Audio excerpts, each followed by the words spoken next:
தங்கத்தின் விலை இந்த ஆண்டு தொடக்கத்திலிருந்தே அதிவேகமாக உயர்ந்து வருகிறது. கடந்த சில மாதங்களில் இந்தியாவில் தங்கத்தின் விலை 10 கிராமுக்கு ரூபாய் 1,03,380 வரை வளர்ச்சி அடைந்துள்ளது. இது கடந்த ஆண்டில் உள்ள விலையை விட 15% அதிகமாகும். உலகம் முழுவதும் பொருளாதார மாறுபாடுகள், பணவீக்கம் மற்றும் அரசியல் பதற்றங்கள் காரணமாக தங்கத்தின் மீது முதலீட்டாளர்கள் அதிக ஆர்வம் காட்டுகிறார்கள்.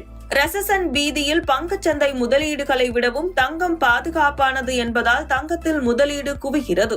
அமெரிக்காவில் மத்திய வங்கியின் வட்டி விகிதம் குறைக்கப்படலாம் என்ற எதிர்பார்ப்பு முதலீட்டாளர்கள் தங்கத்தை விரும்ப தூண்டியுள்ளது. அமெரிக்க டாலருக்கு நிகரான இந்திய ரூபாயின் மதிப்பு வரலாறு காணாத வகையில் வீழ்ச்சி கண்டிருக்கிறது. 88.27 ரூபாய் என்கிற நிலைக்கு ரூபாயின் மதிப்பு தள்ளப்பட்டிருக்கிறது.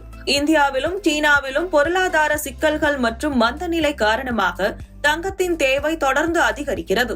இதனால் தங்கத்தின் விலை நாளுக்கு நாள் உயர்ந்து காணப்படுகிறது. இந்நிலையில் கடந்த ஆகஸ்ட் 29ஆம் தேதி தங்கத்தின் விலை 2 முறை உயர்ந்தது குறிப்பிடத்தக்கது. அதனைத் தொடர்ந்து ஒவ்வொரு நாளும் விலை உயர்ந்து புதிய உச்சத்தை பதிவு செய்து கொண்டே வருகிறது. இந்த நிலையில் தங்கம் விலை இன்றும் அதிரடியாக உயர்ந்துள்ளது. சென்னையில் இன்று 22 காரட் தங்கம் விலை கிராமுக்கு ரூபாய் 70 உயர்ந்து 1 கிராம் தங்கம் ரூபாய் 9,865க்கும், சவரனுக்கு ரூபாய் 560 உயர்ந்து 1 சவரன் தங்கம் ரூபாய் 78,920க்கும் விற்பனை செய்யப்படுகிறது.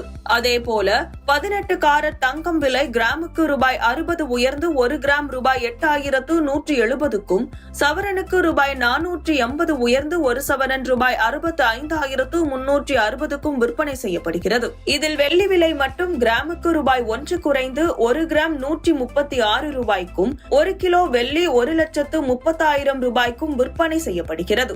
இதே வேகத்தில் சென்றால் இன்னும் ஒரு வாரத்தில் தங்கம் விலை 1 கிராமுக்கு ரூபாய் 10,000 தொடும் என்று எதிர்பார்க்கப்படுகிறது. இந்த உயர்விற்கான முக்கிய காரணிகள் பணவீக்கம், அரசியல் பதற்றம் மற்றும் முதலீட்டாளர்களின் பாதுகாப்பு தேவையாகும். தங்கத்தின் விலை 2025ஆம் ஆண்டில் தொடர்ந்து உயர வாய்ப்பு இருப்பதாக நிபுணர்கள் கூறுகிறார்கள் என்பது குறிப்பிடத்தக்கது.